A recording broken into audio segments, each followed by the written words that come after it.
Recently Imran Khan साहब ने Bill Gates को भी कह दिया कि जी आप जो है वो तालिबान की फाइनेंशियल सपोर्ट करें। तो ये तालिबान तालिबान करते करते जो है वो हमारे ऊपर कई तरह के सैंक्शंस लगने की का खतरा भी आ चुका है। तो कैसे देखते हैं आप इन सब चीज़ों को, आजकल जो सिचुएशन है पाकिस्तान की और पाकिस्तान की गवर्नमेंट की?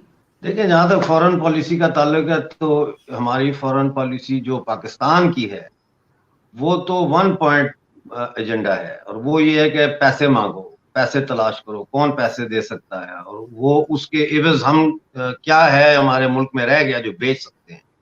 अब ये कराची स्टील मिल को भी चाइनीज के हवाले करने का प्रोग्राम कर रहे हैं। 3-4 चाइनीज कंपनियां और मेटलर्जिकल कंपनियां जो है उन्होंने विजिट किया है वहां का, जिसका अखबारों में कहीं पे या मीडिया पे कहीं कोई जिक्र नहीं आ रहा, लेकिन हमें पता है कि उन्होंने वहां विजिट किया है। तो उनसे भी पैसे ही लेंगे, जाहिर है।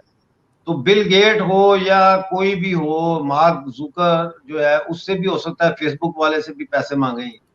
तो अब इनकी हालत ये आ गई है कि पहले जैसे ये बैंकों से पैसा मांगते थे या आईएमएफ से मांगते थे या सऊदी अरब से मांगते थे, चाइना से, अब इन्होंने भीख इनफरादी लोगों से, इंडिविजुअल से मांगना शुरू कर दिया। बिल गेट्स जो है वो एक इंडिविजुअल है, वो उससे भीख मांगना, तालिबान के नाम पे मांगना। जाहिर है उसमें इनका कमीशन होगा कि भाई अगर हम तालिबान को इतना कर्जा लेके देते हैं तो इतने परसेंट जो है वो हम अपना कमीशन लेंगे। ये चीजें तो ऐसे मुफ्त में नहीं की जाती।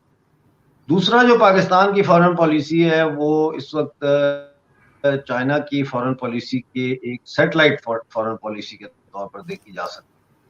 और इस पूरे खिते में जो है पाकिस्तान बुरी तरह से चाइना के जो फॉरेन पॉलिसी है उसका अलाकार बनता चला जा रहा है। आपको लगता है कि इनकी बात सुन के लोग फंडिंग करना शुरू कर देंगे? और वैसे भी दूसरी जो कंट्रीज हैं, चाहे वो भारत हो गया, अफगानिस्तान हो गया, ईरान, चाइना, उनके साथ रिलेशंस जो हैं वो भी बहुत ज़्यादा अच्छे नहीं चल रहे। जबकि चाइना को तो हमने बहुत सारी चीज़ें गिरवी भी रखी हुई हैं, लेकिन अब चाइना भी नाराज नज़र आ रहा है। और सी पैक को आप किस तरह देखते हैं? क्या सी पैक कंप्लीट हो गया तो कुछ बेहतरी आ पाएगी? देखिए, सी पैक जो है वो एक इकोनॉमिक एक्सपेंशनिस्ट प्रोजेक्ट है चाइना का।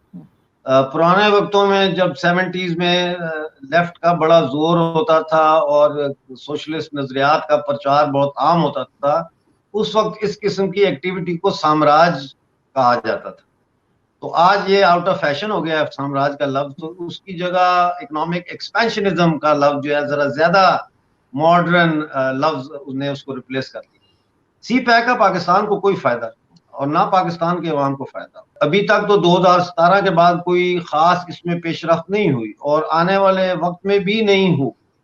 और चाइनीज काफी नाराज हैं। आप देखें, चाइनीज प्रेसिडेंट शी जिनपिंग ने 20-21 महीने हो गए अभी तक पाकिस्तानी प्राइम मिनिस्टर को फोन तक नहीं किया, और ना कोई उनका बहुत हाई पावर डेलीगेशन पाकिस्तान आया है। उनके जो भी डेलीगेशन आ रहे हैं वो कंपनियों के डायरेक्टर्स हैं जो आके प्रोजेक्ट्स के हवाले से बात कर रहे हैं कि हमारा प्रोजेक्ट यहाँ रुक गया है, या उनके बैंकिंग कंसोर्शियम के जो रिप्रेजेंटेटिव्स हैं वो आ रहे हैं कि भाई इतना लोन हो गया है, इतना वापस करो, वगैरह वगैरह। दूसरी बात यह है कि आप देखें कि सी पैक जो है पाकिस्तान में ये एक इलीगल प्रोजेक्ट है और यूनाइटेड नेशन को इसका नोटिस लेना चाहिए, इसलिए कि सी पैक हमारा जो पाकिस्तानी मकबूजा गिलगित बल्तिस्तान है वहां से गुजरता है, और पाकिस्तानी मकबूजा गिलगित बल्तिस्तान के हवाले से दो मुल्कों के दरमियान, पाकिस्तान और चाइना या पाकिस्तान और किसी भी दूसरी गवर्नमेंट के दरमियान होने वाला कोई भी मुआहदा इंटरनेशनल नॉर्म्स को अगर आप देखें तो इलीगल मुआहदे। खास तौर पर इस प्रोजेक्ट के बाद पाकिस्तान जो है वो अब खुद मुख्तार नहीं रहा। चाइना के जिस वक्त चाहे चाइना पाकिस्तान की गर्दन मरोड़ सकता है। इंडियन साइड ऑफ कश्मीर में अक्सर देखते हैं कि कभी कोई प्रोटेस्ट हो रहा है, कभी कुछ फुटेजेस आती हैं, कभी कुछ आती हैं। वो हमारी साइड के कश्मीर में हमें कभी कोई खास इस तरह की एक्टिविटीज देखने को नहीं मिली। देखें, जब ये शुरू हुआ था प्रोजेक्ट, हाइड्रो पावर प्रोजेक्ट्स, और ये दरिया का रुख चेंज करना का इन्होंने शुरू किया था काम, तो बहुत मुजाहरे हुए थे। मुजफ्फराबाद में, मीरपुर में, कोटली में, बहुत जगहों पे मुजाहरे हुए थे, बाग में। और एक तंजीम बनी थी जिसका नाम था दरिया बचाओ मूवमेंट। दरिया बचाओ तहरीक शुरू हुई। उस तहरीक में कई जो नेशनलिस्ट पार्टीज हैं पाकिस्तानी कब्जे वाले जम्मू कश्मीर की वो शामिल थी, और उनके लीडर जो है वो अफजाल सुलैरिया साहब थे। और अफजाल सुलैरिया साहब बड़े प्रोग्रेसिव माइंड के और बड़े ही एक पढ़े लिखे यंग जो है लीडर थे, और उस मूवमेंट को लीड कर रहे थे। लेकिन पिछले साल, इस साल जो है उनको कत्ल कर दिया गया। मतलब है उनको अचानक हार्ट अटैक हो गया। अब एक जवान आदमी को अचानक हार्ट अटैक कैसे हो सकता है? उनका पोस्टमार्टम भी नहीं होने दिया और उनको दफना दिया गया। तो हमारा तो प्रॉब्लम सबसे बड़ा ये है कि तहरीकें तो चलती हैं। अभी 9 तारीख को मुजफ्फराबाद में तारीख का सबसे बड़ा Jammu Kashmir national student federation का कन्वेंशन होने जा रहा है। किसी ने खबर दी, किसी को पता है? नहीं पता, इसलिए कि वहां पे मीडिया को इजाजत ही नहीं है जाने की। और अगर कोई चला भी जाए और वो रिपोर्ट करने की कोशिश भी करे तो उसका मीडिया हाउस जो है उसको बंद कर दिया जाता है। माजी में जो है वो एक अखबार तो बकायदा बंद कर दिया गया, और जो बाकी अखबार निकलते हैं जैसे सदाए चनार है, कश्मीर एक्सप्रेस है, बाद शुमाल है गिलगित में, या K2 है, इन अखबारों को तो सेल्फ सेंसरशिप इनके ऊपर आयद की हुई। यानी उनको पता है कि अगर हमने कोई ऐसी खबर छापी जिससे हमारे जो कंट्रोल टावर वाले हैं वो नाराज हो गए तो हमारा इश्तेहार बंद हो जाएंगे। तो एक जबर के माहौल में रहने की वजह से ये खबरें जो है वो बाहर नहीं निकलती। लेकिन इसका ये मतलब नहीं है कि वहां तहरीकें नहीं चल। वहां पे कल गिलगित में बड़ा सख्त मुजाहरा हुआ है तुफैल कॉलोनी में, और उन्होंने लोड शेडिंग के खिलाफ मुजाहरा किया, सड़कें ब्लॉक कर दी, टायर जलाए, इतने टायर जलाए कि वो सड़क का तारकोल पिघल गया। तो मुजाहरे तो रोज हो रहे हैं। कोई ऐसा दिन नहीं है पाकिस्तानी कब्जे वाले जम्मू कश्मीर या पाकिस्तानी कब्जे वाले गिलगित बल्तिस्तान में कि जो बगैर मुजाहरे के गुजरा हो। कोई दिन ऐसा नहीं। तो अब वो रिपोर्टिंग नहीं होती, उसकी उसकी वजह जो है वो आप भी जानती हैं और दुनिया जानती है। हमारे यहाँ तो कोई खास डेवलपमेंट का काम भी नहीं हुआ है। इंडियन साइड के कश्मीर में तो हम देखते हैं कि उन्होंने काफ़ी काम किया है। 370 हटाने के बाद उन्होंने काफ़ी डेवलपमेंट के प्रोजेक्ट्स शुरू किए हैं, लेकिन पाकिस्तान में अनफॉर्चुनेटली हमें ऐसी कोई चीज़ नज़र नहीं आती।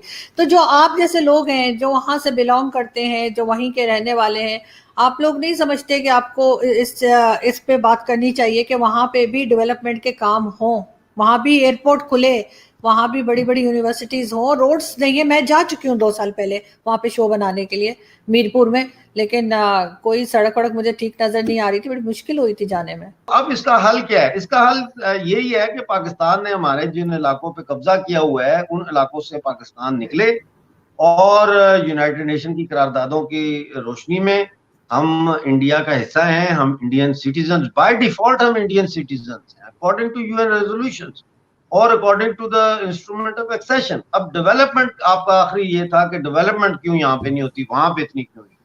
देखिए ना, पर्पज फर्क है। इंडिया जो है वो तो जम्मू कश्मीर को अपना रिपब्लिक का हिस्सा समझता है ना, वो तो उस हवाले से उसको ट्रीट करते हैं कि ये हमारा हिस्सा है। पाकिस्तान जो है वो हमें एज अ कॉलोनी ट्रीट करता है। 51 बिलियन रुपीस के तो सिर्फ दरख्त काटे जाते हैं। हमारा जब ये जिसको आप लोग आजाद कश्मीर कहते हैं, जब ये पाकिस्तान के कब्जे में गया तो इसका जो 42% हमारा रकबा जो है वो जंगलात पे था मुश्तमिल। आज उस 42% का सिर्फ 14% रह गया है। बाकी तो ये फौज और ये ब्यूरोक्रेसी और ये सारा टिम्बर माफिया काट कूट के ले गए। मंगला डैम, मेरा जो गांव है, मेरे पेरेंट्स का जो गांव था वो मंगला डैम में डूब गया। और मंगला डैम जो है वो मीरपुर की इंतहाई फर्टाइल लैंड के ऊपर बनाया गया। कहीं और भी बनाया जा सकता था, थोड़ा ऊपर थोड़ा नीचे, लेकिन इन्होंने, अयूब खान ने वहां बनाया। और हमसे ये वादा किया था कि आप जो ये जमीनें दे रहे हैं वगैरह, आपको इसके बदले जमीनें देंगे। तो हमें जब जमीन का पता चला तो वो पहाड़ों में ऊपर दी, बंजर पहाड़ पे कोई मकान बना सकता है भला? और फिर ये वादा किया था कि आपको फ्री बिजली मिलेगी। हमें 300 मेगावाट बिजली चाहिए सालाना। तो हमसे इन्होंने वादा किया था कि फ्री देंगे। पाकिस्तान से ज्यादा महंगी बिजली हम लोग खरीद रहे हैं वहां इस वक्त। तो इस तरह से ये तो हम चले, हम तो ये ना खत्म होने वाली कहानी है। मैंने तो आपको सिर्फ 1-2 मिसालें दी। गिलगित बल्तिस्तान में द्यामर के जंगलों में आग लगा दी है इन्होंने। क्यों लगाई है आग? बार बार लगाते हैं, चलास के जंगल में भी आग लगा दी ताकि पता ना चले कि कितनी लकड़ी चोरी हुई है यहाँ।